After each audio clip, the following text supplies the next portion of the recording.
Hello guys, so we are here again with the same chapter, gravitation, and new topics like thrust and pressure. After this we will discuss density, relative density and Archimedes principle, buoyancy force, like these things na? Okay, so let's start. Thrust and pressure. Thrust, first of all we will discuss what is thrust na?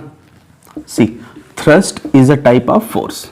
First thing, thrust is a type of force, means from here itself ये decide हो गया कि unit क्या होगी thrust की, Newton होगी. Like force है अगर वो एक तरह का, तो फोर्स की यूनिट न्यूटन, तो थ्रस्ट की यूनिट क्या होगी, newton. Then what is the basic difference between force and thrust. तो आप देखो, लाइक ये दीवार आपको टेबल वो बोर्ड दिख रहा है, इस बोर्ड पे अगर मैं फोर्स थोड़ा सा इंक्लाइंड ऐसे लगाऊं, इधर से धक्का देते हुए हल्का सा, तो this force is called as normal force, means normally a simple force.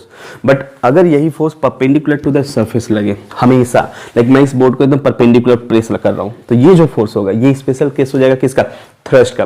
वो फोर्स जो सरफेस के परपेंडिकुलर डिग्री पे लगे, दैट फोर्स इज, या those forces are known as thrust specially. तो वी कैन से कि फोर्स जो सरफेस से कितने डिग्री पे हो, perpendicular. Area is a and F is the force, where F this is the force and acting on this palm, and the palm like a surface ना. तो what will happen कि अगर ये force ऐसे लग रहा है तो surface के कितने डिग्री पे, 90. अगर हल्का से inclined हो जाता है तो this force will not assume as a thrust. Got it? Okay, move to the next part. Unit will be for Newton and yes, Newton को हम एक और बात में लिख सकते हैं, like आपको याद होगा F is equals to m में हम लिखते थे ना, तो यहाँ से न्यूटन को क्या लिख सकते हैं, m मतलब kg, acceleration means metre per second square. This will be the another unit of that thrust ना. Now next part is pressure. Pressure, see pressure is what, pressure defined होगा P, मतलब represent होगा P से. Thrust को आप simply thrust T लिख सकते हो या पूरा F भी लिख सकते हो, योर चॉइस इज हियर. तो प्रेशर इज इक्वल्स टू वो फोर्स जो एरिया के परपेंडिकुलर हो, फोर्स अपॉन जिस एरिया पे वो वर्क कर रहा है वो एरिया, या इस F को जनरली हम यहाँ पे क्या बोल देंगे, थ्रस्ट हमेशा. ठीक है, तो pressure is equals to thrust upon area. But keep remember, thrust एक तरह का फोर्स है जो हमेशा किधर लगेगा, एरिया के perpendicular. Okay, from here the unit of pressure will be newton is the unit of thrust और force, and area means metre square. Okay, this is newton metre per square. Newton per meter square is the unit of pressure, also called as Pascal. Pascal is another unit of pressure. देखो pressure के कई सारे unit अभी मैं दिखा रहा हूँ. Pressure की पहली यूनिट आप न्यूटन पर मीटर स्क्वायर याद कर सकते हो फ्रॉम द फॉर्मूला. ये ब्लेज पास्कल, एक ब्लेज पास्कल साइंटिस्ट हुआ करते थे, उनके ऑनर में इसकी यूनिट क्या बोल दी गई, पास्कल बोल दी गई. ठीक है, और इसके और सारी यूनिट है, लाइक पहला यूनिट हम बोले ATM, atmospheric pressure. Standard pressure होता है ये एटमॉस्फेरिक, मतलब हमारे ऊपर, जैसे हमारी इस बॉडी पर एयर जो है, यहाँ आसपास के एयर, कहाँ के, एटमॉस्फेयर की, ये एक प्रेशर लगा रहे हैं. वो प्रेशर जो हम फील करते हैं उसे कहेंगे एटमॉस्फेरिक प्रेशर. किसकी वजह से, जो आसपास के एटमॉस्फेयर में प्रेजेंट एयर है, कुछ वो कॉलम तक होंगे ना, कुछ हाइट तक होंगे, वो सारे हमें प्रेशराइज कर रहे हैं, तो वो प्रेशर क्या होगा, एटमॉस्फेरिक प्रेशर. शॉर्ट में उसको हम एटीएम लिखते हैं. And this ATM is equals to 1.013 into 10 to the power 5 pascal. Okay, this is the basic part कि हम एटीएम को पास्कल में कैसे बदलेंगे, और ये वही पास्कल है जो न्यूटन पर मीटर स्क्वायर को कहेंगे, या मतलब यहीं पे पास्कल की जगह न्यूटन पर मीटर स्क्वायर भी लिख सकते हैं. मतलब 1 ATM equal to this newton per metre square, या 1 ATM equal to this pascal. ठीक है, ये बोथ हमारे क्या है, सेम है, और लिख सकते हैं यहाँ पे. वैसे ही 1 एटीएम का कन्वर्जन अगर हम करना चाहें, एक और यूनिट होती है बार. बार, BAR, bar is also the unit of pressure. तो इसको कैसे लिखेंगे, तो 1 ATM इज इक्वल्स टू 1.013 बार. ये एटमॉस्फेरिक प्रेशर की क्या है, हमारे पास यूनिट है कि हम लिख सकते हैं 1 ATM इज इक्वल्स टू इतना बार होता है कि नहीं. अब आप चाहे तो पास्कल को बार में बदल सकते हैं, है ना, लाइक 1 ऐसे लिख सकते हैं हम, 1 bar is equals to 10 to the power 5 pascal. ये हमारा कन्वर्जन हो गया. अगर एक दो कन्वर्जन हम याद रख सकते हैं तो सारे कन्वर्जन हमारे पास क्या हो जाएंगे, इजीली आ सकते हैं. 1 बार इक्वल टू 10 पर 5 पास्कल, या 1 ATM इक्वल टू दिस बार. और देखिए यूनिट क्या होती है पास्कल की, सॉरी प्रेशर की. तो हमारे पास एक टॉर होता है, TORR, टॉर बोलते हैं इसको हम लोग. ये कितना होता है, 760 टॉर इक्वल्स टू 1, इसको लिख सकते हैं हम लोग ATM। 1 ATM equals to 760 torr. और याद करेंगे हम लोग एक और यूनिट इस यहीं से, 1 ATM equals to 760 mm of Hg। mm of Hg मतलब मिलीमीटर ऑफ मरकरी हाइट। अगर आप एक उसमें ट्यूब में मरकरी भर देते हो तो एटमॉस्फेरिक प्रेशर जो लगेगा वो इसकी हाइट के बराबर लगता है। कितनी हाइट के बराबर? 760 mm मरकरी अगर आप कॉलम भरते हो तो जितना ये नीचे प्रेशराइज करेगा अपनी हाइट के हिसाब से, इतनी हाइट के हिसाब से, उतना ही प्रेशर कौन देता है? एक एटमॉस्फेरिक प्रेशर होता है, या उतना ही प्रेशर कौन देता है? 760 टॉर देता है। तो यहाँ से आपके पास क्या हो गया? 760 टॉर बराबर 760 mm ऑफ Hg। तो ये लिख सकते हैं ना, 1 torr equals to 1 mm of Hg। देखो ये भी हमारे पास एक रिलेशन हो गया। तो यहाँ से हम सीख पा रहे हैं कि बहुत सारे हमारे पास क्या है? यूनिट है प्रेशर के। अच्छा, आप लोगों ने मेडिकल पार्ट में देखा होगा कि हम जब प्रेशर वो जाते हैं किसी भी पर्टिकुलर डायग्नोसिस के लिए, तो बेसिकली वो शुरू में क्या करते हैं? ब्लड प्रेशर मेजर करते हैं, है ना, heart beat, blood pressure, like this things. तो वो क्या होता है? तो देखिए हमारी हार्ट क्या होती है? पंपिंग करती रहती है। जब वो पंप करता है, कंप्रेस होता है, तो हाई प्रेशर दे के भेजता है कि नहीं? और जब उसको एक्सट्रैक्ट करता है, वापस वो रेयर फ्रैक्शन में आता है, मतलब एक्सपेंड हो जाता है, तो उसमें ब्लड में प्रेशर क्या रहती है? कम रहती है। तो हमारा प्रेशर जब हार्ट सबसे ज़्यादा फैला रहता है, मतलब अपने नॉर्मल स्टेट में रहता है, उस समय प्रेशर हमारे बॉडी में जो ब्लड होता है उसका रहता है 80 mm ऑफ Hg। ठीक है, और इसको हम क्या कहते हैं? डायास्टोलिक। ठीक है, this process is called as diastolic. जब आपका हार्ट क्या रहता है? एक्सपेंड रहता है और उसमें प्रेशर मिनिमम रहता है 80 mm ऑफ Hg। और जब प्रेस होके कंप्रेस होके श्रिंक हो जाता है, उसमें हार्ट का प्रेशर हार्ट जो ब्लड को प्रेशर देता है वो कितना होता है? 120 mm ऑफ Hg, है नहीं?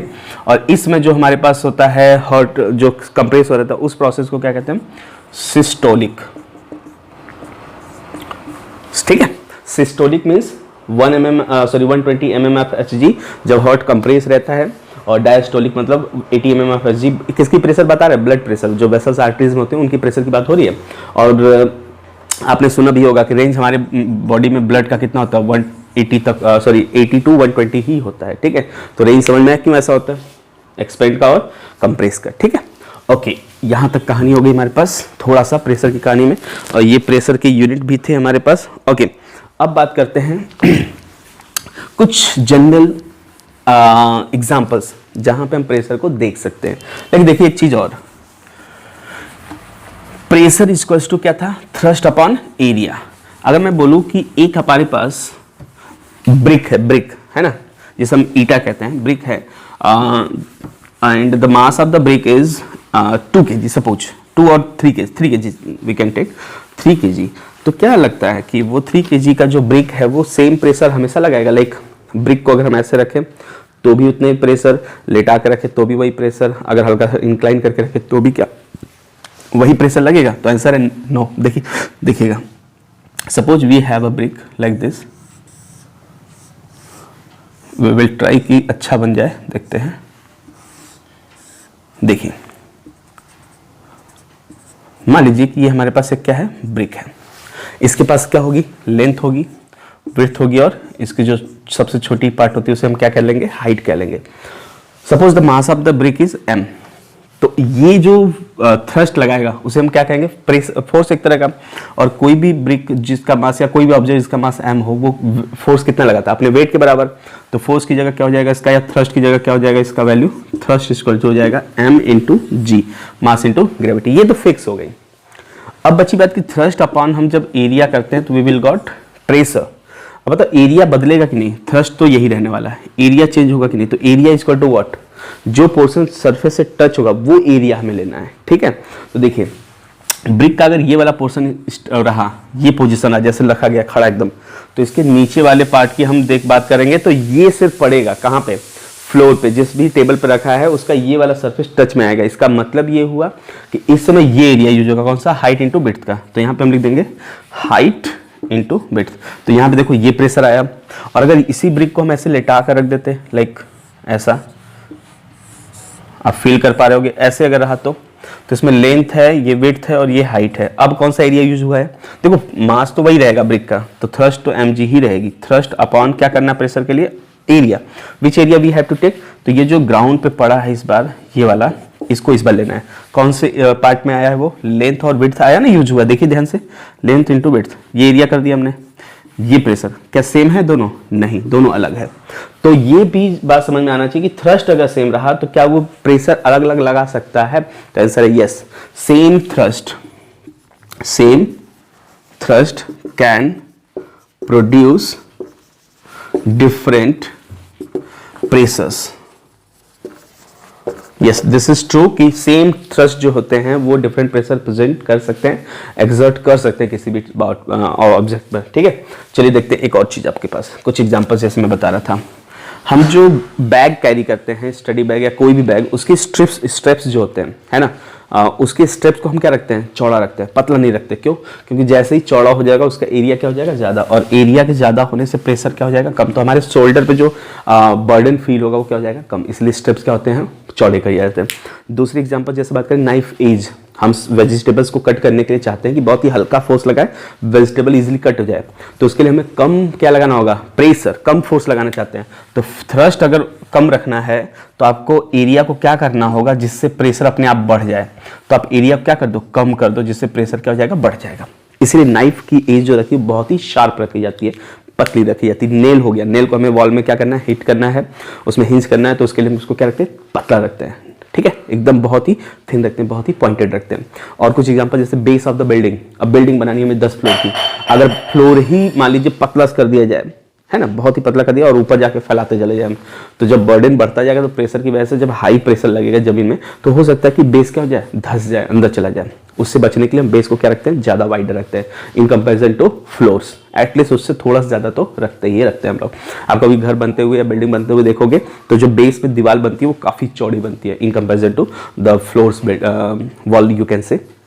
और कुछ एग्जाम्पल जैसे हम बात करें टायर्स में जो होते हैं, अगर हम वाइडर टायर्स यूज करते हैं कार में, व्हीकल में, ट्रक्स में, तो कार का जो बर्डन है वो तो मान लीजिए फिक्स रहेगा। अगर पतला टायर यूज करोगे तो प्रेशर क्या पड़ेगा, ज़्यादा, तो टायर के फटने के चांसेस या काफ़ी अजीब चीज़ें होने के चांसेस बढ़ जाते हैं, है ना।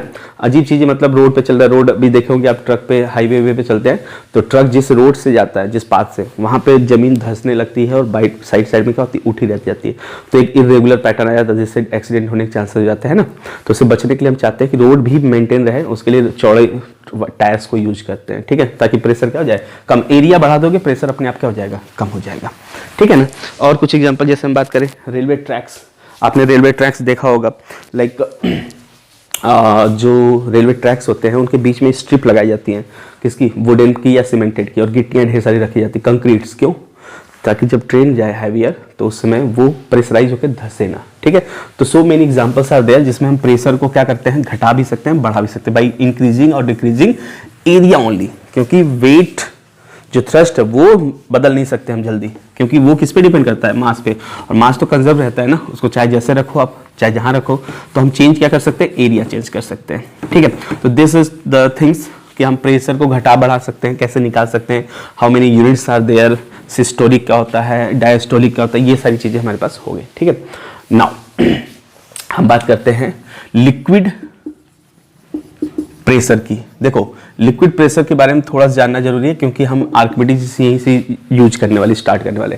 तो लिक्विड प्रेशर क्या होता है, लाइक आपके पास एक ग्लास है, ठीक है, इस ग्लास में आप पानी भर दो, वाटर भर दो, तो आप फील करोगे कि ये जो पानी है, जो लिक्विड इसमें भरा है, ये गिलास को इधर दबा रहा है, ऐसे प्रेस कर रहा है चारों तरफ बाहर जाने के लिए, नीचे भी, फ्लोर पे भी, और साइड में वॉल्स पे भी। इसका प्रूफ क्या है, तो इसका प्रूफ सिंपली है कि आप अगर प्लास्टिक का ग्लास लियो, उस पर छोटा सा होल कर दो यहाँ पे, तो यू विल फील कि यहाँ से पानी निकल रहा है। क्यों?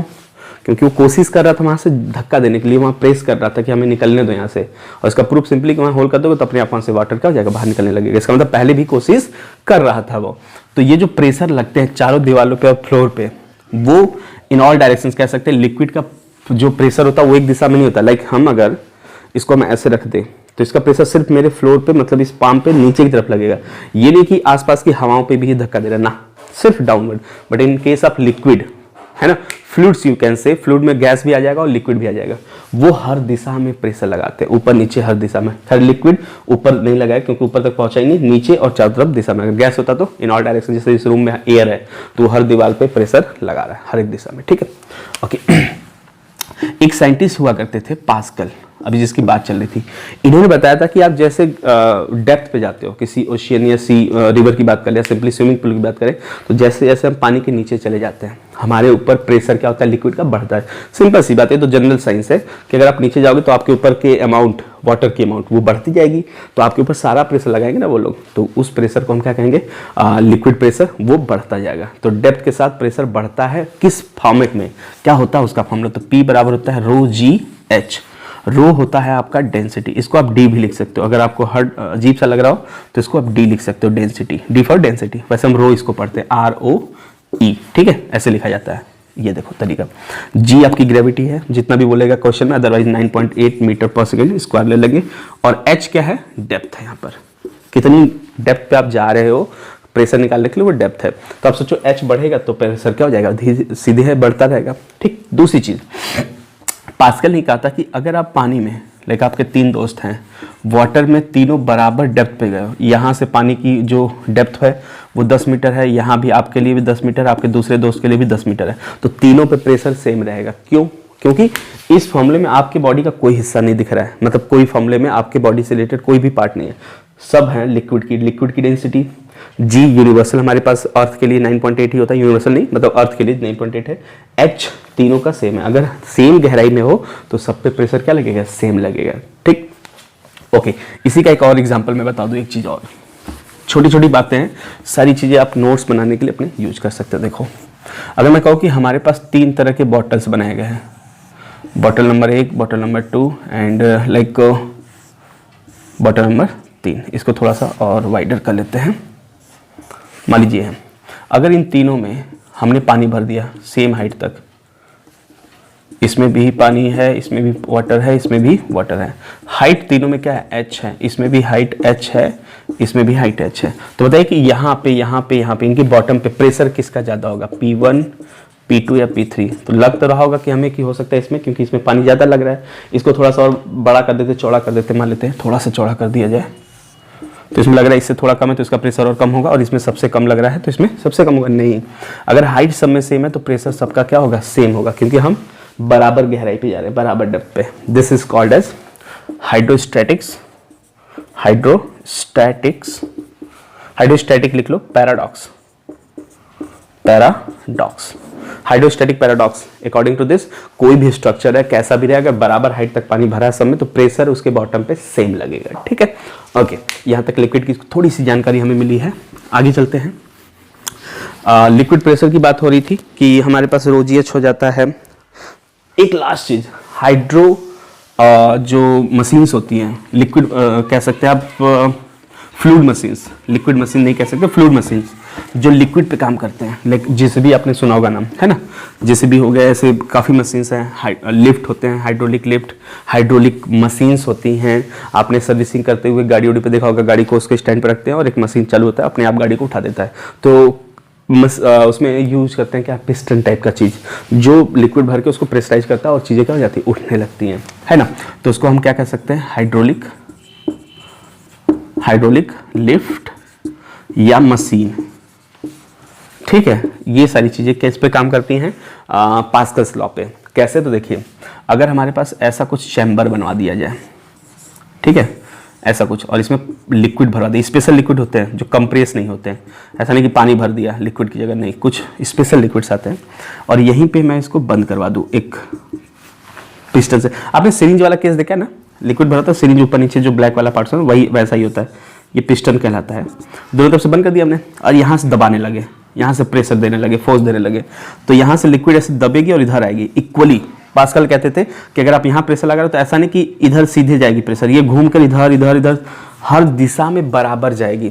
इसका मतलब जितना प्रेशर यहाँ दिया उतना ही प्रेशर यहाँ मिल जाएगा, तो यहाँ पे थोड़ा ज़्यादा हमें फोर्स मिलेगा, जिससे यहाँ पे हम स्टैंड बनाकर एक बड़ी सी इस पर बाइक खड़ा कर दें, है ना, बाइक खड़ा कर दिए तो ये बाइक आराम से उठ जाएगा। यहाँ थोड़ा सा भी फोर्स लगाओगे, आप कभी मौका मिले तो सर्विस सेंटर में जाना, बाइक वाली में या कार किसी में, तो देखोगे पैर से एक हल्का हल्का प्रेस करते हैं, जिससे यही प्रेस किया जाता है। तो थोड़ा थोड़ा फोर्स दोगे तो लिक्विड दबते दबते इधर जाएगा, तो लिक्विड को जाना ही कहीं ना कहीं, ऐसा तो है नहीं कि यहाँ से दाबोगे यहाँ चलाएगा तो लिक्विड गई कहाँ, यहाँ से कंप्रेस अगर हुआ तो लिक्विड गई कहाँ, तो लिक्विड सारा डिस्प्लेस इधर हो जाता है, जिससे ये पिस्टन उठ जाता है। ठीक है, this works on the this works on the principle of Pascal's law. Clear? Okay, ये बहुत ज़्यादा चीज़ें हैं 9th के लेवल में, अगर मिल रहा है थोड़ा बहुत तो सीखने की कोशिश करिए, और हो सके तो इसके बारे में थोड़ा सा और डीप नॉलेज ले सकते हैं with the help of our Google बाबा। ओके, नाउ लिक्विड प्रेशर की कहानी हो गई हमारे पास यहाँ एंड। अब थोड़ा सा बात करते हैं गैसियस प्रेशर में जाइए हमारे पास आती है एटमॉस्फेरिक प्रेशर। देखिए एटमॉस्फेरिक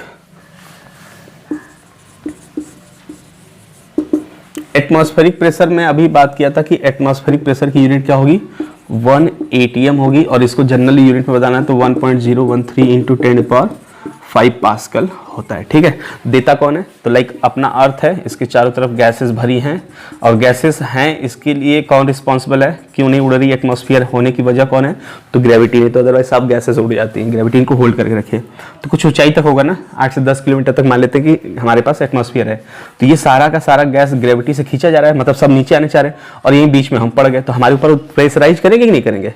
तो जो इन्वेलप बना है, envelope of gases of atmosphere, वही इन्वेलप हमारे ऊपर प्रेशर डालते हैं। अब सोचो हमें पता क्यों नहीं चल रहा है, हम ऐसे हाथ हिलाते हैं हमें फील नहीं होता है कि हमें ऊपर से कोई दबाव डाल रहा है, कोई प्रेशराइज कर रहा है, नहीं। क्यों?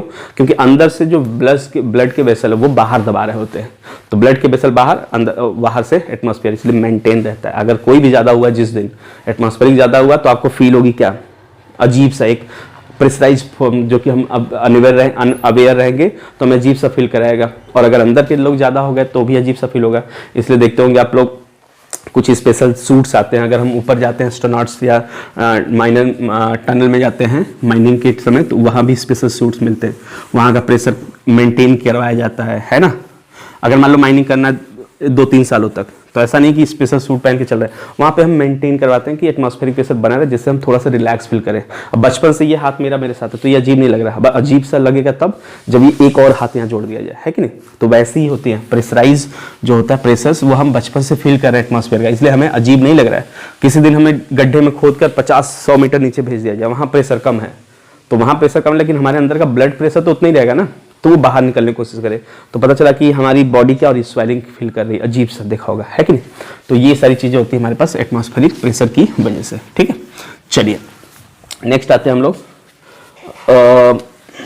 देखिए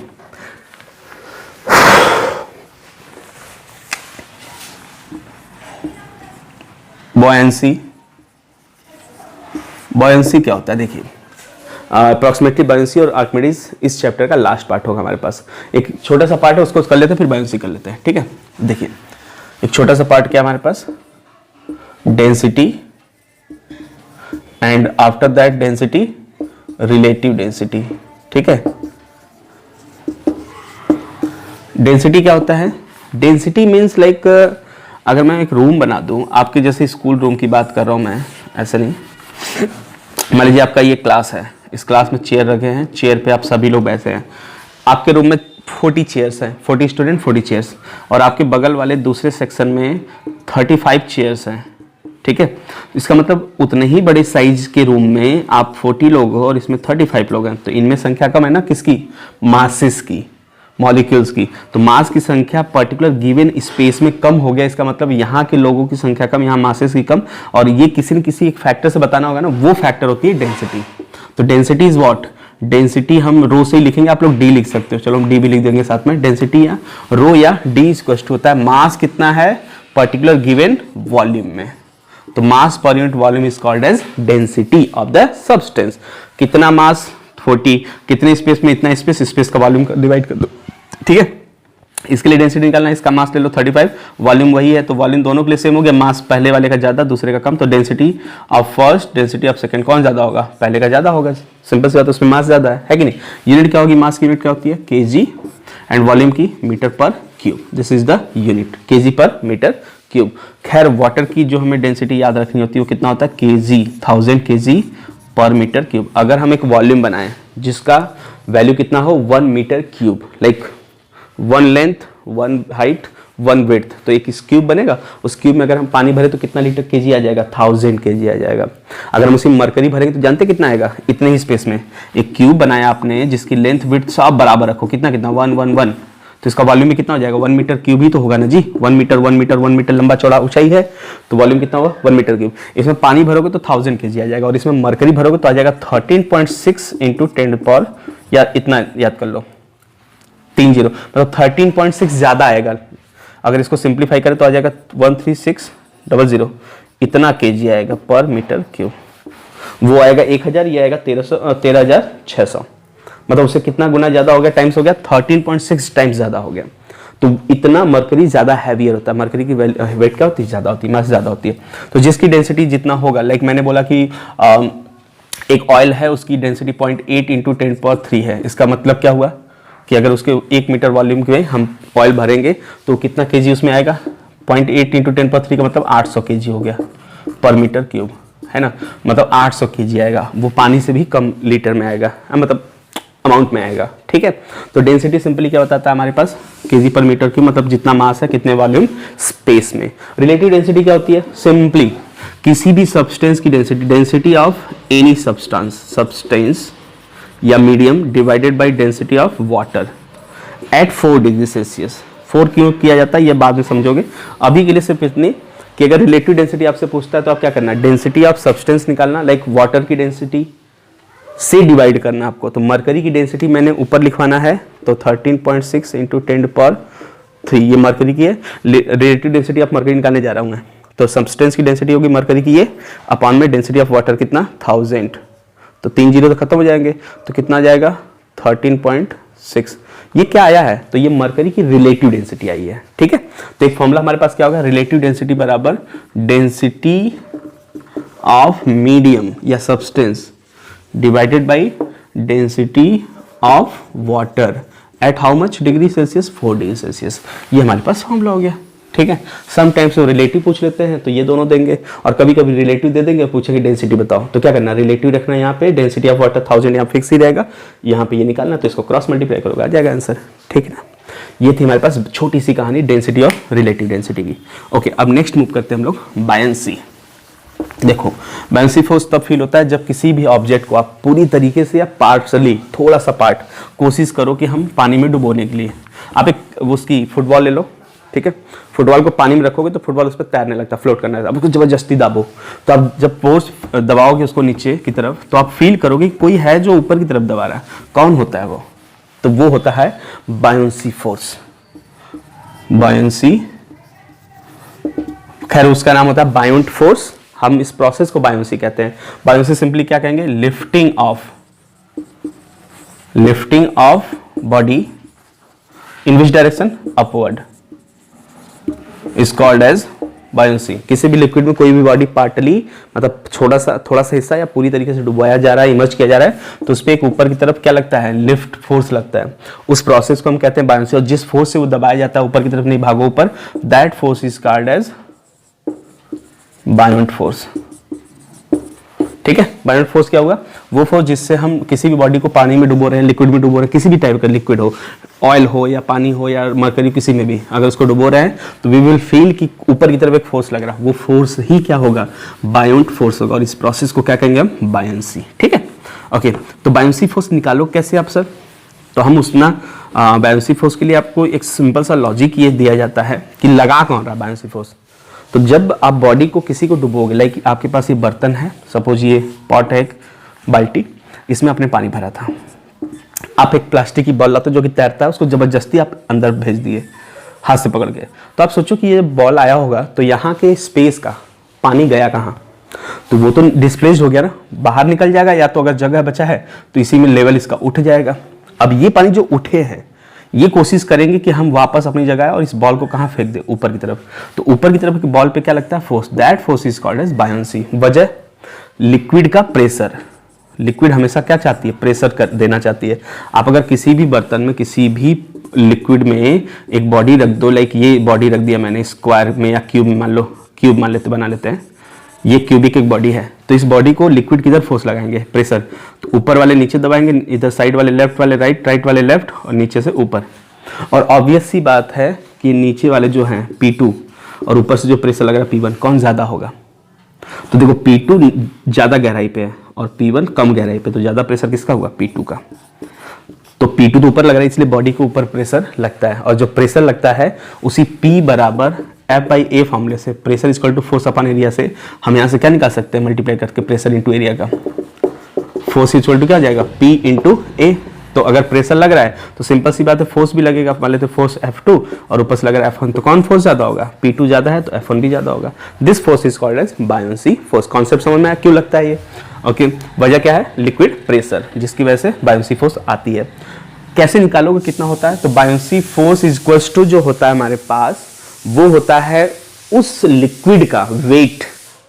फोर्स वेट होता है, एक तरह का वेट भी क्या होता है? फोर्स होता है। तो हमें बायोंसी निकालना अगर है तो बायोंसी फोर्स उस लिक्विड का वेट निकालिए जो डिस्प्लेस हुआ था। करने का तरीका बड़ा आसान है, पूरा पानी भर देना अच्छे से पहले, तो इस बॉल को डुबोए बिना। अब बॉल को डुबोना तो कुछ पानी गिरेगा ना, जो पानी गिरा है उसी का क्या निकाल लो? Weight. Weight of liquid displaced, बस हो गया काम। Buoyancy force is equal to what?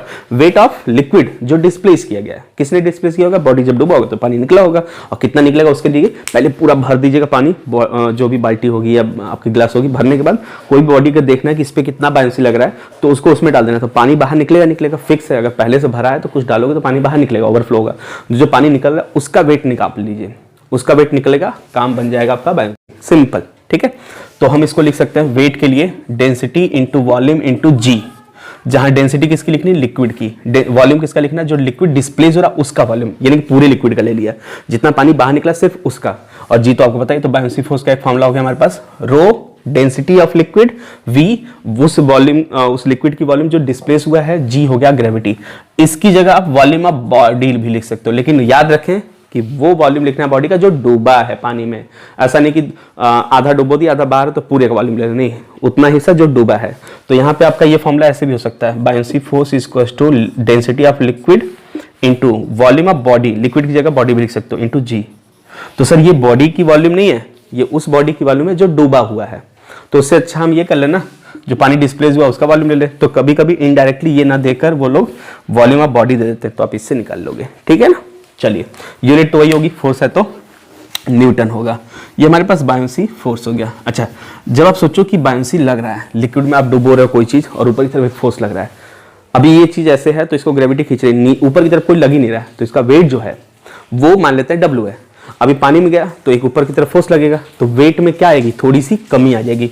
तो उस समय जो इसका वेट होगा लिक्विड में, जैसे आप तैरते हो, कभी फील किए होगे स्विमिंग पूल में नहाते समय या कभी रिवर में नहाते हुए, यू विल फील कि हाँ, हम थोड़ी सी बॉडी हमारी क्या होगी? हल्की। हम हल्के हल्के हाथों से ऐसे करते हैं तो हम हवा में, मतलब पानी में तैर रहे होते हैं। आगे जाना तो बहुत ही आराम से फोर्स लगाते हैं, चले जाते हैं। किसी को खींचना हो पानी के अंदर, अब एक आदमी है, उसको आपको उठाना हवा में, नहीं उठा पाओगे, हैवियर है मान लो, लेकिन उसी आदमी को पानी में डुबोकर उसके एक हाथ को पकड़ के ऐसे घुमा सकते हो कहीं।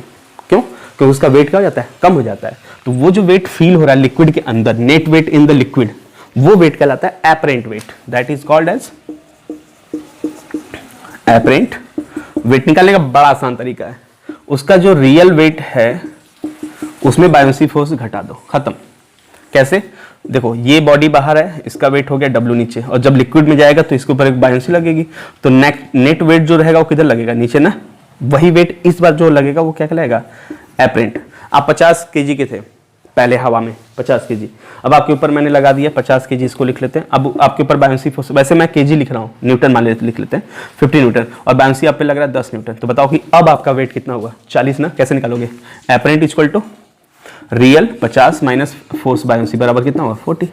तो ये फॉर्मूला हमारे पास हो गया रियल वेट और एपरेंट वेट। तो apparent equal to real minus buoyancy, और बायोंसी को इधर ले जाओगे, एपरेंट को इधर लाओगे तो एक नया फॉर्मूला बन जाएगा, बायोंसी इक्वल टू क्या हो जाएगा? Real minus apparent. तो घुमा फिरा के इसी फॉर्मूले को क्या कर सकते हैं? यूज कर सकते हैं कुछ क्वेश्चंस में, ठीक है ना। चलिए, ये हो गया हमारे पास बायोंसी फोर्स और एपरेंट वेट का एक रिश्ता। नेक्स्ट बात करते हैं हम लोग लाइक आर्किमिडीज प्रिंसिपल, है ना। आर्किमिडीज प्रिंसिपल आई होप कि लास्ट टॉपिक होगा इसका। देखिए, कुछ छूटेगा तो देख लिया जाएगा। Archimedes principle Archimedes principle. See Archimedes was a great scientist जिन्होंने बेसिकली बहुत ही अच्छा कॉन्सेप्ट दिया जिससे हम बहुत सारे डिवाइस आज बना के देख पा रहे हैं। लाइक लैक्टोमीटर, आपको मैं पहले बता दूं प्रिंसिपल के पहले, लैक्टोमीटर आपको याद होगा ये किस काम में आता है, सोच लो, फिर हम इस पे आते हैं। आर्किमिडीज प्रिंसिपल देखिए क्या था। आर्किमिडीज प्रिंसिपल था आपका कि अगर बॉडी फुल्ली मीन्स होली जिसे कहते हैं हम, होली और पार्शियली इमर्ज किया जाता है, immerged in liquid, then an upthrust will work on body. Upthrust वही बायोंसी है, अपथ्रस्ट मतलब ऊपर लग रहा है। Upthrust will work on body equal to weight of liquid displaced. ये देखो वही वाला जो पहले पढ़ा है मैंने कि अगर किसी बॉडी को फुली या पार्सली हम डुबोते हैं, इमर्ज करते हैं लिक्विड में, तो उसके ऊपर एक अपथ्रस्ट लगता है और उस अपथ्रस्ट मतलब बायोंसी की जो फोर्स होती है, वैल्यू होती है, will work on the body equal to कितने के बराबर होती है, weight of the liquid displace. जो लिक्विड डिस्प्लेस हुआ बस उसी का वेट निकालिए, काम आपका बन जाएगा। इतना काम समझ में आया होगा। Weight of the liquid displaced ही क्या होगी हमारे पास, बायोंसी फोर्स होगी, ठीक है ना। ओके, लैक्टोमीटर पे वापस आते हैं, इसी प्रिंसिपल पे कि यदि आपने किसी बॉडी को पानी में या किसी लिक्विड में डुबोया है तो उस पे एक फोर्स लगता है और वो फोर्स किसके बराबर लगता है, जितना बॉडी लिक्विड डिस्प्लेस करेगा उसके बराबर। तो लैक्टोमीटर एक डिवाइस होती है जो प्योरिटी मेजर करता है किसकी, मिल्क की, है ना, मिल्क के सैंपल की। तो ये भी इसी प्रिंसिपल पे काम करता है, किस पे, आर्किमिडीज प्रिंसिपल पे, ठीक है। एक हाइड्रोमीटर आता है हमारे पास, हाइड्रोमीटर जो डेंसिटी ऑफ फ्लूइड मेजर करता है, ये भी किस पे काम करता है, आर्किमिडीज प्रिंसिपल पे। सबमरीन, सब मैरीन्स की जो डिज़ाइंस होती हैं वो किस पे वर्क करती है, आर्किमिडीज प्रिंसिपल पे। जो शिप्स होती हैं हमारे पास, शिप्स की जो डिज़ाइन होती है वो भी किस पे वर्क करती है, आर्किमिडीज प्रिंसिपल पे। बहुत ही सिंपल सा, अगर आप एरिया ज़्यादा करते जाओगे, एरिया अगर जहाज जैसे बना रहे हो, इतना एरिया करो कि उसका ज़्यादा से ज़्यादा हिस्सा पानी से टच रहे, तो वो ज़्यादा पानी को डिस्प्लेस करेगा और जितना पानी डिस्प्लेस होगा उतना ज़्यादा अपथ्रस्ट फील होगा। अपथ्रस्ट डायरेक्टली प्रोपोर्शनल होता है किसके, लिक्विड डिस्प्लेस। जितना ज़्यादा लिक्विड डिस्प्लेस करोगे उतना ज़्यादा फोर्स मिलेगा। आप सोचो एल्यूमिनियम का ऐसा ही टुकड़ा एक बना के स्क्रम्पल करके हम इसको पानी में डुबो दे, डूब जाएगा, और इसको पीट पीट के चौड़ा कर दिया जाए, एक हल्की सी शेप दे दी जाए थाली जैसा या नाव जैसा, अब उसको रखोगे नहीं डूबेगा। क्यों, क्योंकि इसमें इसका कम एरिया पानी के साथ टच है, तो कम बायोंसी यूज करेगा, कम लोगों को हटाएगा, कम डिस्प्लेस होगा, कम बायोंसी फील करेगा। लेकिन अगर इसको चौड़ा कर दोगे तो ज़्यादा पानी में टच होगा, ज़्यादा लोगों को हटाएगा, तो इसलिए बायोंसी क्या करेगी, ज़्यादा लगेगी। क्लियर। तो ऐसे हम चेंज कर सकते हैं बायोंसी को। बायोंसी चेंज होता है with the help of changing the area connected with liquid connected with fluid, ठीक है। ओके, चलिए देखिए अब बात करते हैं sinking and floating. Sinking and floating of the object. कोई भी बॉडी सिंक होगी मतलब डूब जाएगी और float in the liquid, will float in the liquid. We have two cases. If like this is a liquid case, यहाँ पे आपने एक बॉडी को रखा, इस बॉडी का वेट हमेशा डाउन साइड लगेगा और बायोंसी किधर लगेगा, ऊपर। If weight is greater than buoyancy, तो आप सोचो क्या होगा, डूबेगा या तैरेगा। वेट किधर ले जाना चाह रहा है, नीचे की तरफ, और नीचे वाली वैल्यू ज्यादा होगी बायोंसी से, तो द बॉडी विल सिंक ना। तो if weight is greater than body will sink. और फ्लोट के लिए कंडीशन क्या होनी चाहिए, बायोंसी विल ग्रेटर और equal, at least weight will equals to buoyancy. अगर दोनों बराबर है तो बॉडी के ऊपर नेट फोर्स कितना हो गया, 0, ऊपर भी 10 नीचे भी 10, तो नेट 0, और नेट 0 रहेगा तो वो कहीं नहीं जाएगा, इसका मतलब फ्लोट करेगा। तो this is the condition for floating and sink. Float करने के लिए दोनों बराबर होने चाहिए, वेट एंड बायोंसी फोर्स। और बायोंसी फोर्स अगर ज्यादा हो गया, सॉरी बराबर हो गया फ्लोट के लिए, और अगर बायोंसी फोर्स कम हो गया बेचारा, तो क्या हो जाएगा, सिंक हो जाएगा। और एक और चीज, अगर मैंने कहा 3 केसेस, आप बुक में पढ़ोगे मिलेगा ऐसा। This is the liquid case, ये लिक्विड बना, हमने एक और बर्तन लिया, इसमें भी लिक्विड भरा, एक और बर्तन लिया, इसमें भी लिक्विड भरा, सेम लिक्विड। अगर एक बार बॉडी को रखा, बॉडी नीचे डूब गई, सिंक कर गई, और एक बार बॉडी को रखा जो सिंक तैर तो रही है लेकिन उसका ऊपर वाला हिस्सा एकदम पानी को टच कर रहा है, ठीक है, फ्लोट है ये, just touching to the liquid layer. और एक वाले में क्या होगा, कुछ हिस्सा नीचे होगा, बाकी हिस्सा कहाँ चलेगा, ऊपर रहेगा। तो इसमें भी फ्लोट कर रहा है, लेकिन इन दोनों में डिफरेंस क्या है, देखो सिंक वाले में क्या होगा, बायोंसी फोर्स बेचारा कम हो जाएगा, वेट ज़्यादा हो जाएगा। और डेंसिटी जो होगी, डेंसिटी चलो डी लिखता हूँ, मैंने तो कन्फ्यूज हो गया बार बार। Density of this body should be greater than density of liquid. अगर डेंसिटी ऑफ बॉडी ग्रेटर है तभी तो डूबेगा ना। और यहाँ पे क्या है, density of body is equals to density of liquid. अगर दोनों बराबर है तब तो फ्लोट करेगा, है ना। और यहाँ पे भी वेट आपका बायोंसी के क्या है, बराबर है, ठीक है। वेट बराबर तो फ्लोट करेगा, यहाँ भी फ्लोट करे तो वेट जो होगा वो बायोंसी की क्या होगी, बराबर। लेकिन डेंसिटी की बात करोगे तो यहाँ पे डेंसिटी जो बॉडी की है वो बेचारा कम हो जाता है डेंसिटी ऑफ लिक्विड से, ठीक है। तो ये डेंसिटीज के रिलेशंस हैं, डेंसिटीज के रिलेशन। बॉडी का ज़्यादा सिंक करेगा और बराबर हो गया तो फ्लोट करेगा, लेकिन बाहरी सरफेस टच करता हुआ। और अगर लिक्विड का ज़्यादा हो गया तो इसको उठा देगा, कुछ ही हिस्सा पानी में रहेगा, ठीक है। यहाँ वेट और बायोंसी बराबर होते हैं, इसमें वेट क्या होता है, ज़्यादा होता है। ये हो गया हमारे पास सिंक और फ्लोट के last concept on the basis of densities also, ठीक है। डेंसिटी पे बेस्ड भी हमारे पास कॉन्सेप्ट हो गए यहाँ पर, ठीक है। ये हो गई हमारे पास बायोंसी, कब बॉडी फ्लोट करेगी, कब डूबेगी, ये तीन हो गए। एक और बात चीज़ सुनिएगा, क्या इसमें बायोंसी लगेगी कि नहीं लगेगी? 100% लगेगी, क्योंकि बॉडी अगर नीचे गई है तो कुछ ना कुछ लिक्विड डिस्प्लेस्ड की होगी। अच्छा, ये 2 मीटर नीचे गई है, एक बार 5 मीटर नीचे गई है, एक बार 10 मीटर नीचे, किस केस में ज़्यादा बायोंसी होगी?